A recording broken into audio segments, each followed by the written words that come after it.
रायजो बुङो आयै नों आंखौ मा गाबज्रियो आयै बियो मा दखना जोंनि हारिनि रावा मा बर'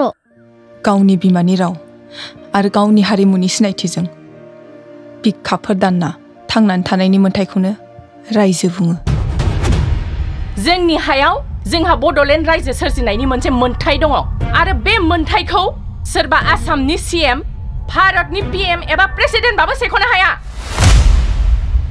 जिउ होगोन जों थै होगोन थेवबो जों बड'लेण्ड सोरजिगोन जय बर' हारिनि जय सिगां समाव जों बर'फोरा हाथियारजों गेलेयाखैमोन जोंनि मोन्थायखौ मोननो अहिंसा खान्थिजों सोमावसारदोंमोन नाथाय जों बर'फोरखौ हाथियारजों गादबदों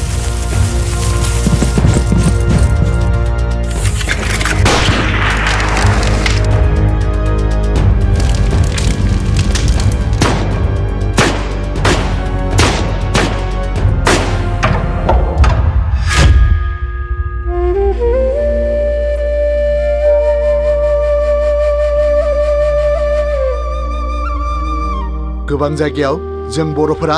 जिउ गोमानांबाय रान्दि जानांबाय जिनाहारि खालामजाबाय जोंबो बिनिखायनो हाथियारजों फिननायखौ होफिननांगोन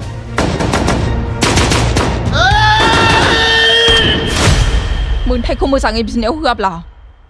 आरो जोंखौ गावथारोब्ला जोंबो नोंसोरखौ गावथारगोन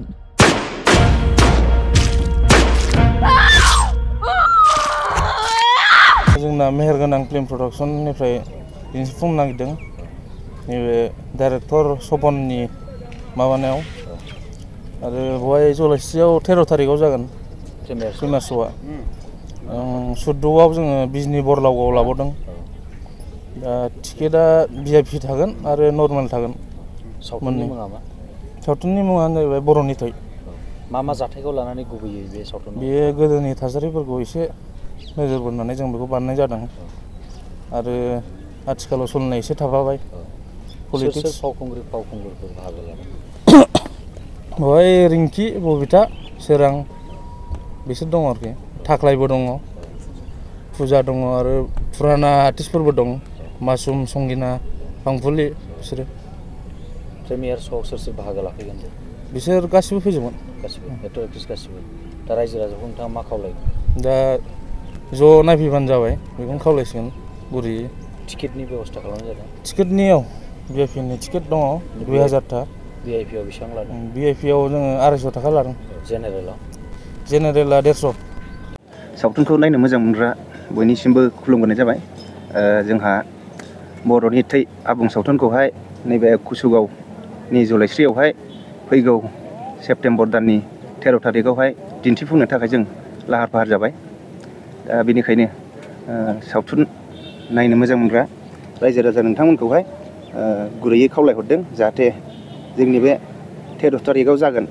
प्रिमियार श'आवहाय लैहोर लैहोरनानै बयबो नायफैयो टिकेटनि बेबस्था खालामनाय जादों जोङो टिकेटनि बेबस्था खालामनाय जादों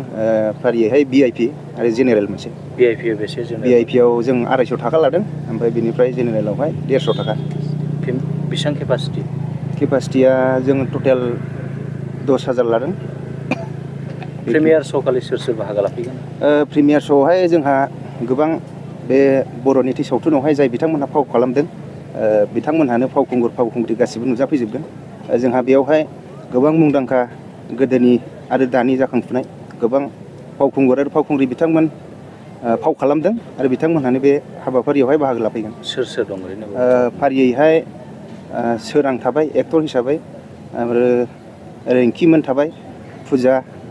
बबितामोन दं आरो फुराना मुंदांखा मोनथिखायो बिथांमोनखौ जेरै अम प्रकाश राजश्रीमोन थाबाय आरो लोगोसे मासुम संगिना फामफुलि बिथांमोनहा गासिबो गोदोनि जा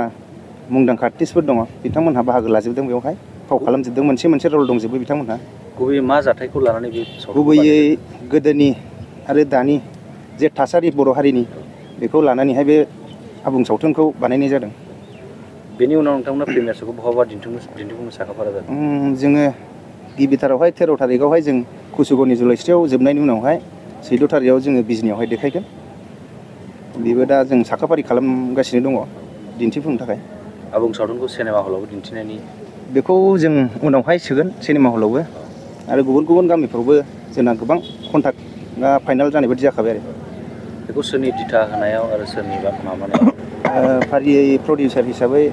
जोंनि मानगोनां रोंसार मुसाहारि बिथां बेखौहाय दिथा होदों सपन कुमार बसुमतारी मानगोनां बिथाङा